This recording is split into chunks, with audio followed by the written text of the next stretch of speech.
Assalamualaikum warahmatullahi wabarakatuh. Halo Ananda semua, bagaimana kabarnya hari ini? Semoga selalu dalam keadaan sehat ya. Sebelum kita memulai pembelajaran hari ini, marilah kita berdoa terlebih dahulu. Untuk materi hari ini, kita akan membahas materi pada bab 5, yaitu tentang tari kreasi. Apakah Ananda sudah siap menerima materi hari ini? Yuk, simak video pembelajaran berikut ini. Baik anak-anak, kali ini kita akan belajar seni budaya tentang tari kreasi. Alur pembelajaran.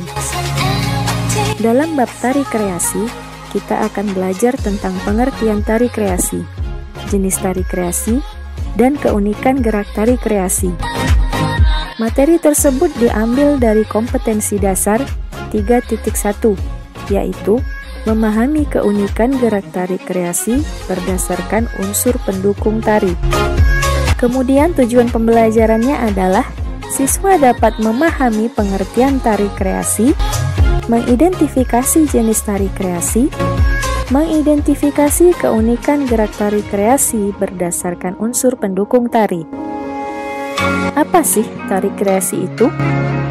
Sebelum kita masuk pada materi seni tari kreasi, terlebih dahulu Ananda harus mengetahui apa itu seni tari. Apakah Ananda tahu apa itu seni tari? Menurut Sudarsono, tari merupakan sebuah ungkapan yang berasal dari dalam jiwa manusia yang kemudian diekspresikan melalui gerakan indah juga ritmis. Nah, sekarang apa itu tari kreasi? Perkembangan seni tari terus mengalami perubahan mengikuti perkembangan zaman dan terkait dengan perkembangan kehidupan masyarakat yang sangat signifikan. Tidak terputus satu sama lain, melainkan saling berkesinambungan. Tari kreasi baru muncul karena adanya panduan gerak dari berbagai daerah atau dengan masuknya gerak tari dari negara lain. Kemudian dikembangkan dengan unsur tradisi yang ada dan iringan musik yang bervariasi. Jadi, pengertian tari kreasi adalah jenis tari yang koreografinya masih bertolak pada tari tradisional atau pengembangan dari pola-pola tari yang sudah ada. Selanjutnya yaitu jenis-jenis tari kreasi. Tari kreasi memiliki keragaman dan keunikan yang tentu berbeda dengan kawasan Asia. Perkembangan seni termasuk seni tari terjadi secara alami dan sesuai dengan tuntutan zaman. Jenis tari kreasi digolongkan menjadi dua, yaitu tari kreasi berpolakan tradisi dan tari kreasi tidak berpolakan tradisi atau non-tradisi.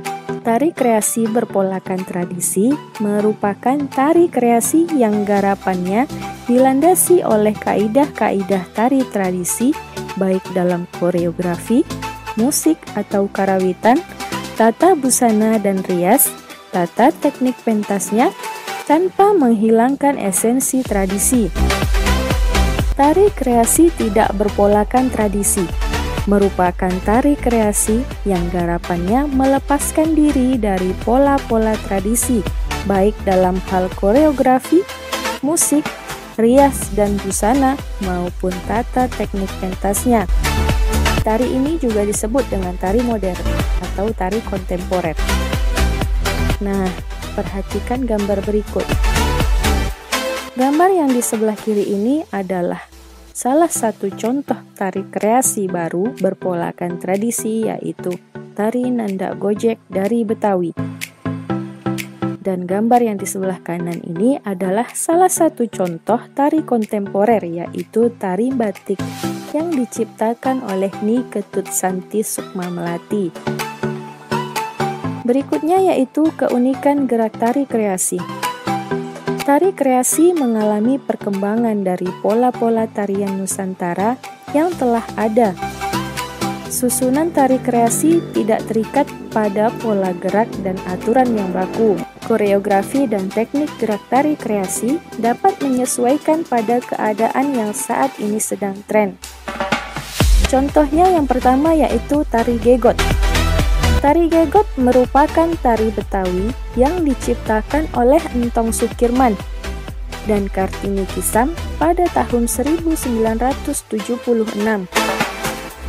Tari gegot merupakan tarian yang menggambarkan kehidupan para remaja putri Betawi yang sedang bersenda gurau dalam menjalankan masa remajanya. Canda dan tawa mewarnai kehidupannya. Ide garapan tarian ini berangkat dari karakter topeng, yaitu Panji dan Jingga, di mana dua karakter tersebut mewakili kehidupan keseharian manusia. Yang kedua yaitu tari ronggeng Blantek. Tari ronggeng Blantek diciptakan oleh Wiwik Widyastuti pada tahun 1985. Tari ronggeng Blantek merupakan tari kreasi baru yang diangkat dari teater Betawi, yaitu topeng Blantek, di mana dalam memulai sebuah pertunjukan topeng, biasanya sebagai pembuka diawali dengan sebuah pertunjukan tari yang disebut ronggeng Blantek. Yang ketiga yaitu tari Loliana. Tari Loliana merupakan tari yang berasal dari Maluku.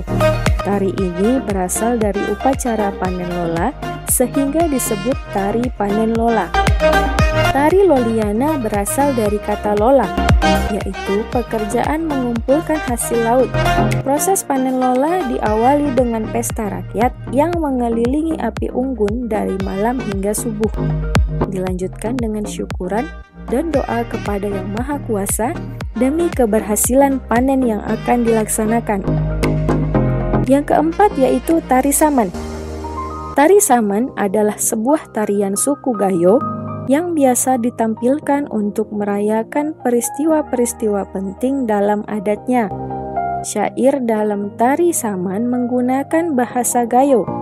Selain itu, biasanya tarian ini juga ditampilkan untuk merayakan kelahiran Nabi Muhammad SAW. Dalam beberapa literatur menyebutkan, tari saman didirikan dan dikembangkan oleh Syekh Saman, seorang ulama yang berasal dari Gayo, Aceh Tenggara.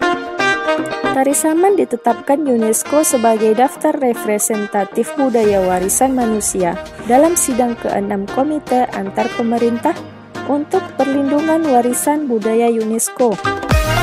Jadi, dapat kita simpulkan bahwa tari kreasi merupakan garapan yang dilandasi oleh kaidah-kaidah tari tradisi, baik dalam koreografinya, musik atau iringan, tata rias, tata busana, maupun tata teknik pentasnya.